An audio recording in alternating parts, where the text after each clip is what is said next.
Hey, it's me, Mr. Lee. Human being number 2468520. Anyway, first thing I want to say is thank you to YouTube. I'm grateful that you've let me put my videos out there, and you're going to let me put this one out there if you're going to, or you're going to take it off or whatever. I still appreciate that you let me go this far. So I've just finished reading a book called The Rise of the Fourth Reich by Jim Marrs. It's interesting because, like a lot of TIs out there, a lot of people talking about some kind of Nazi link, They call them, some people call them Stasi, gangstalkers, the people who harass us.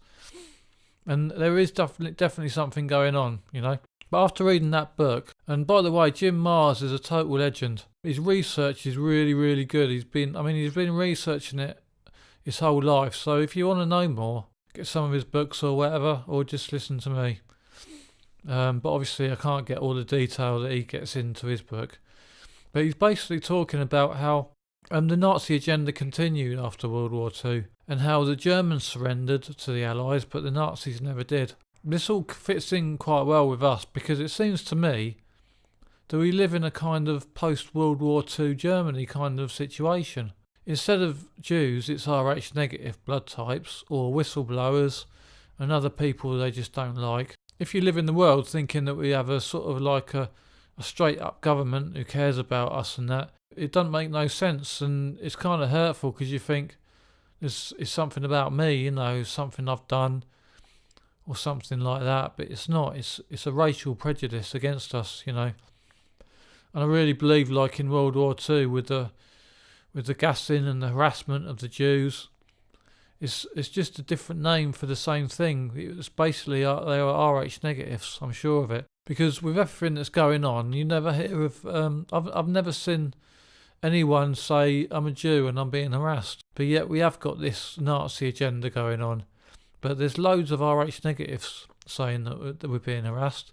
And I've said it before that this is some kind of racial prejudice. It's interesting for a lot of reasons, because if you find out the history of it and how certain countries are involved, then it helps you to get away from it. Because you can identify countries which are more likely to have less harassment. And I'm sure there's harassment groups sort of all over the world in all countries, but some countries are going to be easier than others. If you're English or you're American, you know that, it's all institutionalised, it's in the hospitals, it's in the police force, the fire brigade, it's in the army. It's all networked, and it's networked into these massive corporations as well. It's like, if you go into a small privately run coffee shop, there's a good chance you won't get harassed in there. But if you go in one of these major coffee shops, you will get harassed. And all TIs know that this is the fact, And it's all to do with fascism, because of course the Nazis believed in the fascist agenda as well as others. And, fascism basically means when the government and industry are the same thing. Either one has taken over the other. Either the government has taken over industry, or industry has taken over the government. And I think in this world, industry has taken over government, And it's no secret that a lot of big industry was involved in World War II, who got off scot-free when it was over, The Rockefeller Foundation were heavily involved in the eugenics program of World War II. They provided technology for it. Standard Oil, who were also owned by the Rockefeller Foundation, or the Rockefellers. The Luftwaffe couldn't have operated without a certain ingredient which was patented by the Rockefeller Standard Oil Company. But at the end of World War II, did any of these companies or corporations get in trouble?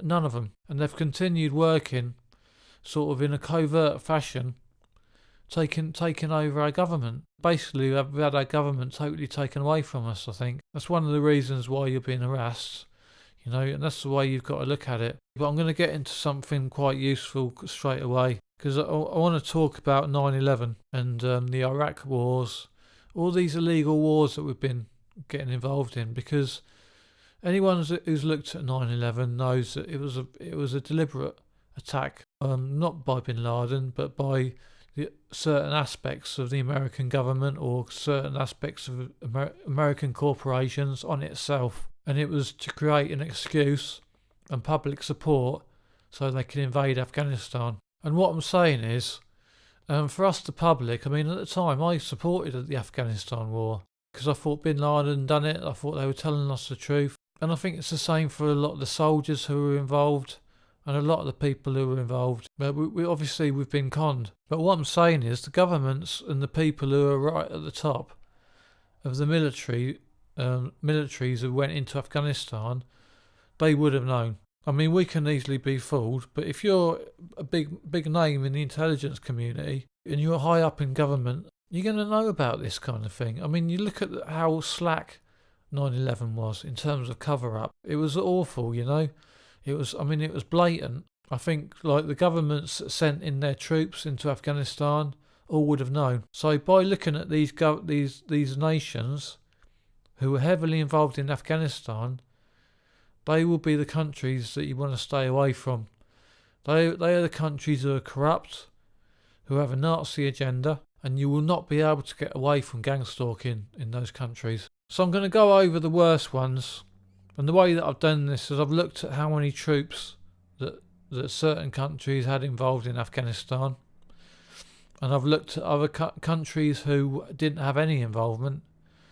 Countries that are obviously fighting against this Nazi agenda, fighting against America and Europe, who are also like good countries, I think. And I've also looked at countries that had sort of 10 or less people involved in the Afghanistan war.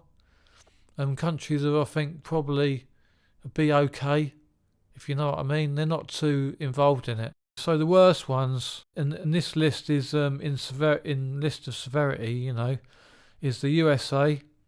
They had about 7,000 troops. Italy had about 1,000 troops. Germany had about 1,000. Georgia had about 900. Turkey had about 650. Romania had about 550. UK had about 500. Australia had about 250.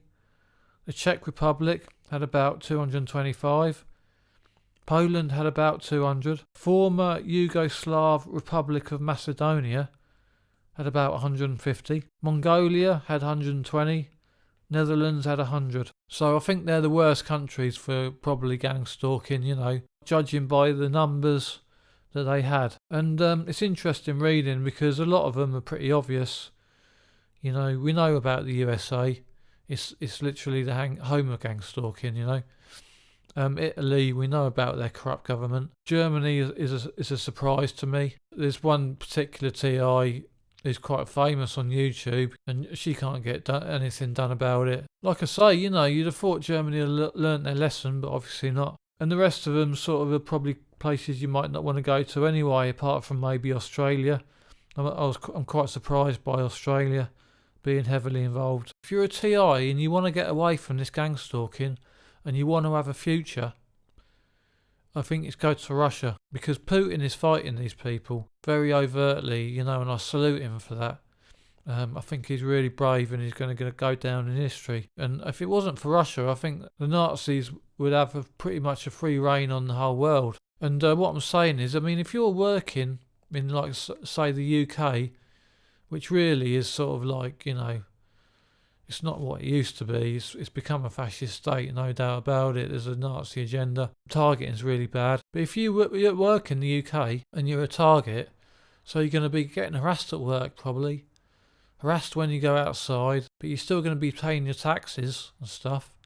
You're actually making this country stronger, and you don't want to be doing that. And the other thing is, there's no future. If you want to have kids, who wants to bring kids into this world when it's like this? You know, I don't. Because my kids ain't going to have any future. If they want to be successful, they're going to have to, like, get in bed with the Nazis. They're going to have to, like, join secret societies and stupid things like this to be successful. You know, I don't want that, you know. And if I have a daughter, I don't want to marry a Nazi thug. And if I have a son, I don't want him to become a Nazi thug. In Russia, you're going to be able to have a future, you know. I'm sure you probably won't get 100% away from it. It's a good move, especially if you're female. you know, and you're being harassed, you live in USA or England, you're not into fighting this thing, so get yourself out, get yourself to Russia.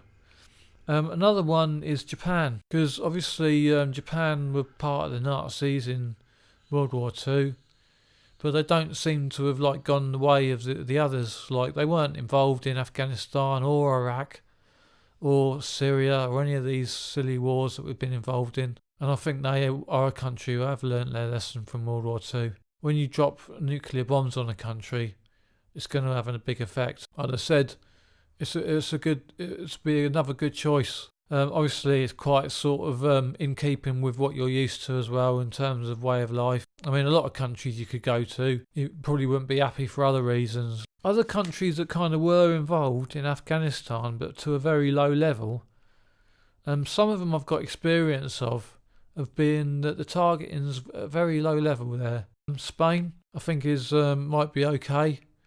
You know, Greece, I think might be okay. New Zealand, Luxembourg, Iceland, Austria, Ukraine, Estonia, Portugal and Slovenia. All these people had 10 or less people in Afghanistan. So they didn't have a lot of investment. They were probably suspicious or not really wanting to send anyone. So I'm saying they're not really that Nazi. So I'm going to leave it there, alright? Okay, I'll see you.